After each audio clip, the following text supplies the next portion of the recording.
अस्सलाम वालेकुम नाजरीन। इस एपिसोड के आगाज में हम देखते हैं कि गैमलक किले में किले का कमांडर जरकुताई और लोरेंजो के पास आता है और कहता है, मैं गैमलक किले का कमांडर हूँ, आप में से ताजर लोरेंजो कौन है? तो जरकुताई लोरेंजो की जानब इशारा करता है। लोरेंजो आगे बढ़ता है। कमांडर कहता, मैंने आपका नाम सुना था तो आज हमारी किस्मत में मिलना लिखा था। मुझे अफसोस है कि मेरे सिपाहियों ने आपको दरवाजे पर इंतजार करवाया। आप हमारे लिए क्या लाए हैं? जिस पर ताजर लोरेंजो हिचकिचा रहा होता है और कुछ भी बोल नहीं पा रहा होता। उसे इस तरह देखकर जरकुताई आगे बढ़ता है और कहता है, जनाब ताजर लोरेंजो आज थोड़े थके हुए हैं, अगर आप इजाजत दें तो मैं बताऊं? तो कमांडर हाँ में इशारा करता है। जरकुताई कहता, जनाब ताजर लोरेंजो के काफिले में मौजूद ईरानी कालीन और कपड़े वेनिस और फ्लोरेंस के बादशाहों के महल्लात की जीनत बनते हैं। अगर ये कहा जाए तो गलत ना होगा कि ताजर लोरेंजो एक खजाना उठाए हुए हैं और आज कमांडर आपको भी इस खजाने से अपना हिस्सा मिलेगा। और एक सोने का सिक्का उसकी जानब उछालता है। कमांडर सोना पकड़ लेता है और खुश होता है और कहता, ये आदमी तुम्हें कहाँ से मिला लोरेंजो? ये तो मुझे तुम्हारा पूरा काफिला खरीदने पर कायल कर लेगा। और फिर जरकुताई से कहता, ज़ाहिर है कि तुम एक बड़े ताजर बनोगे, तुम्हारा नाम क्या है? जरकुताई बताने लगता है तो वो उसे रोकते हुए कहता, रुको, इसे अपने इन सजे सजाए अल्फाज में कहो, मेरे सिपाही लुत्फ अंदोज होना भूल गए हैं। तो जरकुताई कहता, अगर आप इजाजत दें तो मैं बताऊं,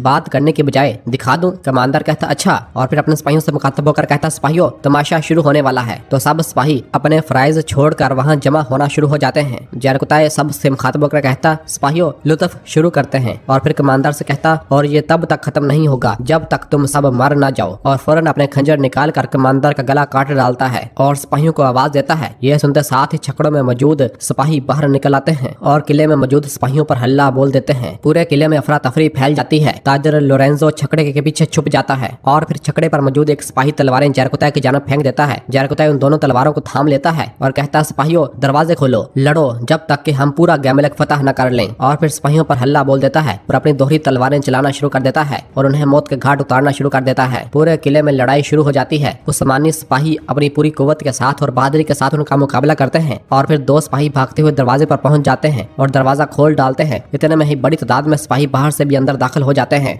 जबकि दूसरी जानब हम देखते हैं कि उरहान साहब और उनके सिपाही घोड़ों पर सवार हुए आगे बढ़ रहे होते हैं, जबकि उनके पीछे पीछे ही सिपाही उनके कदमों के निशानात भी मिटाते ही चले जा रहे होते हैं। और फिर एक जगह पर सब रुक जाते हैं। तो उरहान कहता, स्पोर्चा ने हमें घेर लिया है मेरे सुल्तान। तमीर बोगा कहता, और जब वो एरित्रा के सरदार के साथ मिल गई तो इनकी तादाद दुगनी हो गई और यहीं से वो अपनी जुर्रत हासिल कर रहे हैं मेरे सुल्तान। अब्दुर्रहमान कहता, और हमें अभी तक शाहीन शाह साहब के बारे में कोई खबर नहीं मिली मेरे सुल्तान। उरहान साहब कहते, बिलाशुबा इनके साथ कुछ हुआ है। शाहीन शाह साहब हम तक पहुंचने में दरेग ना करते, चाहे वो खून में लातपत ही क्यों ना होते। बालाबान पूछता, अगर स्पोर्चा ने शाहीन शाह के लिए भी घात लगाई हुई तो उरहान साहब कहते, अब सवाल पूछने का वक्त नहीं है, मेरी बात गौर से सुनो। हम स्पोर्चा और फ्लादियोस को अपने पीछे खींचेंगे और गैमलक किले की तरफ बढ़ेंगे। तो अब्दुर्रहमान कहता, मेरे सुल्तान हम गैमलक किले जाएंगे, लेकिन अगर जरकुताई उसे फतह ना कर सके तो क्या होगा? उरहान साहब कहते, या तो फिर हम किला फतह करेंगे या हम वहाँ शहादत पाएंगे अब्दुर्रहमान। तो सब कहते हैं अल्हम्दुलिल्लाह अल्हम्दुलिल्लाह। जबकि पीछे से फ्लादियोस और शहजादी अपने घोड़ों पर सवार हुए उनका पीछा कर रहे होते हैं। तो एक जगह पहुंचने के बाद रुक जाते हैं। फ्लादियोस निशानात देखते हुए कहता, निशानात मिटा दिए गए हैं। और फिर घोड़े से नीचे उतरता है और निशानात को देखता है और बताता है कि उरहान ने इन्हें मिटाने का हुक्म दिया है। शहजादी कहती, वो इस जंगल से कभी बाहर नहीं निकलेंगे, तलाश जारी रखो। ये सुनकर फ्लादियोस दोबारा घोड़े पर सवार होता है और सब आगे बढ़ जाते हैं। जबकि इधर सुल्तान तमीर बोगा तुरहान से कहते हैं, घोड़े लो, अपने निशानात छुपाओ और शमाल की चट्टानों की तरफ जाओ। तमीर बोगा और तुरहान कहते हैं, जो हुक्म मेरे सुल्तान। तुरहान कहता, हम साए में छुप जाएंगे और अपने निशानात मिटा देंगे। तमीर बोगा कहता, मुझे माफ कर दे मेरे सुल्तान, लेकिन हम अलग क्यों हो रहे हैं जबकि इत्तेहाद में ताकत है? सुल्तान कहते, उन्हें ये सोचने दो कि वो हमें एक एक करके खा जाएंगे। अब मेरी बात गौर से सुनो। दूसरी जानब गैमलक किले में जरकुताई साहब आगे बढ़ते हुए कहते हैं, मारो सिपाहियों मारो, एक भी काफिर जिंदा नहीं बचेगा। और पूरे किले में बाज़ंतीनी सिपाहियों का खात्मा कर दिया गया होता है और किले को फतह कर लिया गया होता है। और फिर ऊपर मौजूद एक सिपाही कहता, जनाब सुल्तान उरहान किले की तरफ आ रहे हैं। यह सुनकर जरकुताई कहता, दरवाजे खोलो। सिपाही दरवाजा खोलते हैं तो सुल्तान अपने घोड़े पर सवार होकर किले के अंदर दाखिल होते हैं और कहते हैं, दरवाजे मजबूती से बंद कर दो। जरकुताई उरहान साहब को देखकर बहुत खुश होता है, लेकिन उरहान साहब अपने घोड़े से नीचे उतरते हैं और गुस्से के साथ बिना जरकुताई को देखे आगे बढ़ जाते हैं। यह देखकर जरकुताई बहुत ज्यादा परेशान हो जाता है, क्योंकि किला फतह होने पर तो सुल्तान को खुश होना चाहिए था। और फिर जरकुताई कहता, मेरे सुल्तान। उरहान साहब चारों तरफ देख रहे होते हैं और बहुत ही ज्यादा गुस्से में नजर आ रहे होते हैं। और फिर जरकुताई कहता, मेरे सुल्तान, हमारी फतह की खुशी पर किस चीज का साया पड़ गया है और किस चीज ने आपको खामोशी की जंजीरों में जकड़ दिया है? तो सुल्तान गुस्से से कहते, जिन्हें मैंने एक ही किबले वाला समझा था उन्होंने हमारी पीठ में खंजर घोंप दिया, ये मेरी खामोशी की वजह है। यह सुनकर जरकुताई पूछता, और वो कौन है? सुल्तान कहते, रितना सरदार और दूसरे जिन्होंने अभी अपने चेहरे ज़ाहिर नहीं किए। निज़ाम आलम के आशिकों ने हमें अपना दुश्मन बना लिया है। तो जरकुतै कहता, और जिसका दिल अपनी मंजिल से भटक गया, इसका रास्ता खाई के किनारे पर आ रुका। मैं अल्लाह से दुआ करता हूँ कि वो इन्हें जल्द अज जल्द इनके गुनाहों से वापस ले आए। और फिर जरकुतै कहता, शहनशाह साहब नहीं पहुंचे? सुल्तान कहते, वो नहीं आए। ये सुनकर जरकुतै हैरानगी से खलील से पूछता, क्या मतलब वो नहीं आए? तो सुल्तान गुस्से से कहते, वो नहीं आए जरकुतै,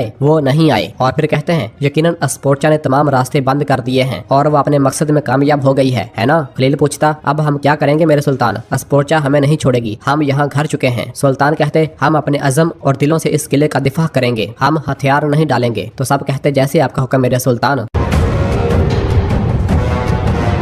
उधर बोरसा में मलहून और हलीमा आगे बढ़ रही होती हैं। एक खातून एक बच्चा उठाए उनके पास से गुजरती है और कहती है, मलहून खातून, बावर्ची खाने में तैयारियां मुकम्मल हो गई हैं। मलहून कहती, शुक्रिया, और फिर बच्चे से प्यार करने लग जाती है और फिर आगे बढ़ती है। और फिर मलहून हलीमा से कहती, मेरी गजाली आंखों वाली, अगर तुम चाहो तो अदालत में ना आओ, अपने साथ ऐसा मत करो। हलीमा कहती, मैं आऊंगी माँ, मैं आऊंगी। जैसे उसने हमारी आंखों में देखते हुए हमें धोखा दिया, तो मैं भी अदालत में होंगी जब उसे सख्त तरीन सजा मिलेगी। और फिर कहती है, माँ, हर दिन जब मैंने उसका दिफा किया, उसके लिए मैं खुद को कोस रही हूँ और आपसे शर्मिंदा हूँ। मलहून कहती, हरगिज नहीं मेरी बच्ची, और उसे गले से लगा लेती है और कहती, तुमने ऐसा कुछ नहीं किया जिस पर शर्मिंदा हो मेरी बच्ची। मैं सिर्फ ये चाहती थी कि तुम्हें तकलीफ ना हो, लेकिन मैं उसे रोक ना सकी। चलो, और उसे लेकर आगे बढ़ती है। जबकि उधर हम देखते हैं कि उस्मानी सिपाही दरसून को लेकर अदालत की जानब आ रहे होते हैं कि इस दौरान कुछ लोग उसके सामने आते हैं। एक दूसरे को इशारा करता है तो वो एकदम उस्मानी सिपाहियों पर हल्ला बोल देते हैं और एक आदमी दरसून से कहता, दरसून साहब, आपके भाई का सलाम है। चलो, कहते में ही एक और उस्मानी सिपाही भागता हुआ दरसून को पकड़ने लगता है। दरसून उस पर हमलावर हो जाता है। इतने में ही वो देखता है कि पीछे से मलहून और हलीमा भी आ रही होती हैं और वो वहां से भागने लग जाता है, जिसे देखकर हलीमा कहती, दरसून, और फौरन भागती हुई कमान तीर उठा लेती है और दरसून के पीछे भागते हुए कहती, दरसून रुको, मत भागो। हलीमा मुसलसल दरसून के पीछे भाग रही होती है और अपनी कमान खींचकर तीर से दरसून का निशाना ले रही होती है और दरसून मुसलसल भागता ही चला जा रहा होता है, लेकिन वो निशाना नहीं ले पाती और दरसून मुड़ जाता है और वहां से भाग जाता है। हलीमा एक बार फिर उसके पीछे भागती है और फिर अगले चौक में आकर उससे कहती है, रुको दरसून रुको, और कमान से तीर खींचकर चला देती है, जो कि दरसून के सीधा पीठ में जा लगता है और दरसून एकदम रुक जाता है और जमीन पर जा गिरता है। और हलीमा दरसून को देखती ही चली जाती है और वो भी घुटनों के बल आ जाती है और उसे इस तरह देखकर उसकी आंखों में आंसू आ जाते हैं और कहती, मैंने कहा था रुक जाओ। जबकि दूसरी जानब जंगल में हम देखते हैं कि अलाउद्दीन साहब और गोंजा अपने घोड़ों पर सवार हुए मुसलसल गरमियान की जानब जा रहे होते हैं। तो रास्ते में अलाउद्दीन गोंजा से पूछता, तुम ठीक हो मेरी गुलाब? गोंजा कहती, मेरे सीने में घुटन है अलाउद्दीन, जैसे मेरा दिल बिच्छू की मुट्ठी में हो और हर कदम के साथ जो हम उठाते हैं मेरे दिल पर दबाव बढ़ता जाता है। मैं जानती हूँ कि मेरे बाबा का दिल नरम हो सकता है और शायद हो भी गया हो, लेकिन मेरा भाई बहुत कीना रखता है, खास तौर पर मेरे खिलाफ। अगर उसने तुम्हें नुकसान पहुंचाया या हमारे बच्चे को। अलाउद्दीन कहता, बिल्कुल मत डरो मेरी गुलाब, कोई हमें जुदा नहीं कर सकेगा। तुम और मेरा बच्चा मेरे पास अल्लाह की अमानत हो। अगर जरूरत पड़ी तो हम अपनी मोहब्बत के लिए जिएंगे और अगर जरूरत पड़ी तो इसके लिए लड़ेंगे मेरी खातून। गोंजा कहती, हम लड़ेंगे हजूर। इस दौरान उन पर तीरों की बरसात होना शुरू हो जाती है। ये देखते साथ ही अलाउद्दीन चीखते हुए कहता, सिपाहियों, यहाँ घात है, होशियार रहो। इतने में ही एक और तीर सीधा अलाउद्दीन के घोड़े की गर्दन पर आ लगता है। उसका घोड़ा गिरता है और अलाउद्दीन भी औंधे मुंह जमीन पर आ गिरता है और बड़ी तादाद में सिपाही उन्हें चारों तरफ से घेर लेते हैं। अलाउद्दीन और गोंजा अपनी अपनी तलवारें निकाल लेते हैं। गोंजा अलाउद्दीन की जानब भाग कर आने लगती है, लेकिन सिपाही उसे रोक देते हैं और उसे तलवार की नोक पर कर देते हैं और इस तरह गोंजा और अलाउद्दीन को पकड़ लिया जाता है। लेकिन ये पकड़ने वाले कौन है, कोई नहीं जानता। दूसरी जानब हम देखते हैं कि फलादियोस शहजादी अपने सिपाहियों के हमरा गैमलक किले के करीब पहुंच चुके होते हैं। शहजादी दूर से गैमलक किले की जानब देखती है। फलादियोस कहता, उन्होंने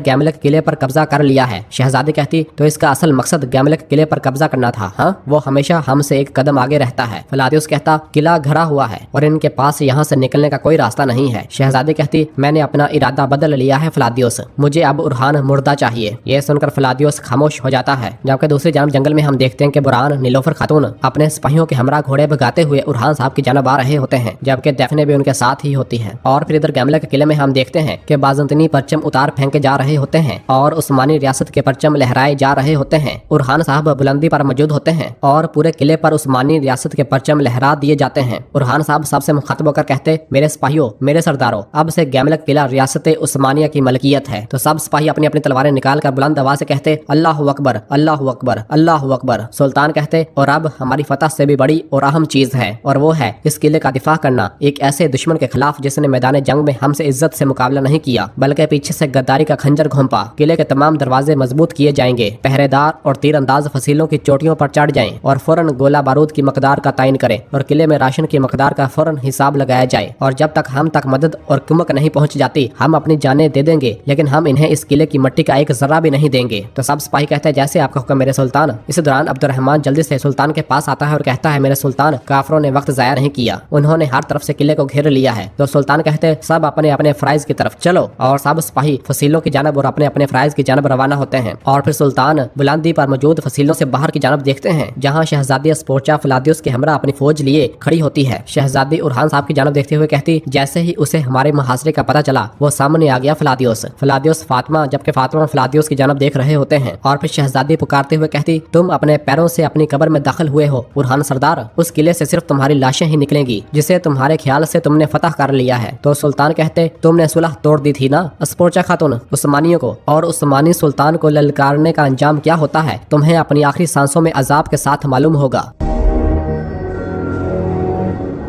और नाजरीन इसी जगह पर एपिसोड खत्म हो जाती है। कैसी लगी आपको इस एपिसोड की कहानी कमेंट में अपनी राय का इजहार करें। वीडियो को लाइक कर दें और जिन दोस्तों ने अभी तक चैनल सब्सक्राइब नहीं किया वो जल्दी से चैनल सब्सक्राइब कर दें और बेल आइकन यानी घंटे वाले निशान को भी प्रेस कर दें ताकि आने वाले एपिसोड्स आपको आसानी मिल सकें। दुआओं में याद रखें। अल्लाह हाफिज।